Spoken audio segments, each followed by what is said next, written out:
वसंत पंचमीच्या मुहूर्तावरती विठ्ठल आणि रुक्मिणी मातेचा शाही विवाह सोहळा संपन्न करण्याची जवळपास हजारो वर्षाची खरं तर परंपरा आहे आणि त्याच अनुषंगानं आज जर आपण बघितलं तर विठ्ठल आणि रुक्मिणी मातेचा शाही विवाह सोहळा हा 11 ते 11:30च्या दरम्यान होणार आहे आणि त्याची जर तयारी आपण बघितलं तर विठ्ठल मंदिरामध्ये पूर्ण झाली आपल्याला पाहायला मिळतं। आपण बघू शकतो की विठ्ठलाचं जे मंदिर आहे अशा आकर्षक अशा वेगवेगळ्या फुलांनी खरं तर सजवण्यात आलेलं आपण हा बघू शकतो की ज्या ठिकाणी विठ्ठलाचं खरं तर लग्न लागणार आहे तोच हा सभामंडप आहे। सभामंडप खरं तर जवळपास 5 ते 7 टनाच्या फुलांनी खरं तर असं आकर्षक अशा पद्धतीने खरं तर सजावट करण्यात आलेली। एकंदरीत जर आपण बघितलं तर सगळी लगीनघाई सर आता सुरू असलेली आपल्याला पाहायला मिळतं। राज्याच्या विविध भागातून हजारोच्या संख्येनं भाविकांनी आज 6 वाजल्यापासूनच खरं तर प्रचंड अशी मंदिरामध्ये गर्दी केलेली देखील आपल्याला पाहायला मिळत आहे। आपण बघू शकतो की हा शाही मंडप खरं तर आता इथं तयार झालेला देखील आपल्याला इथं पाहायला मिळत आहे। एकंदरीत विठ्ठलाचा गाभारा असेल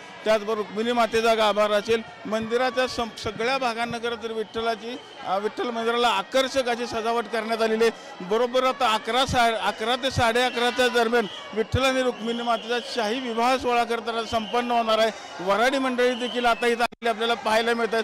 थोड्याच वेळामध्ये या सगळ्या वऱ्हाडी मंडळाचा अक्षर देखील वाटप केले जाणार आहे। एकंदरीत आपण जर बघितलं राज्याच्या भागातून येणाऱ्या भाविकांचं स्वागत करण्याकरता सनई चौघडा देखील आपल्याला इथं ऐकायला मिळतो। एकंदरीत सगळी तयारी खरं तर मंदिरातली विठ्ठल मंदिराची तयारी पूर्ण झालेली आपल्याला पाहायला मिळत आहे। विठ्ठल मंदिरातून कॅमेरामॅन विनोद सर, रवी लवेकर, TV9 मराठी।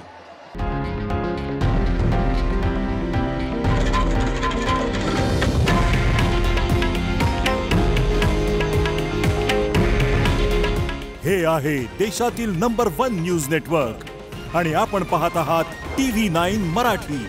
काळजी तुमची, हित महाराष्ट्राचं।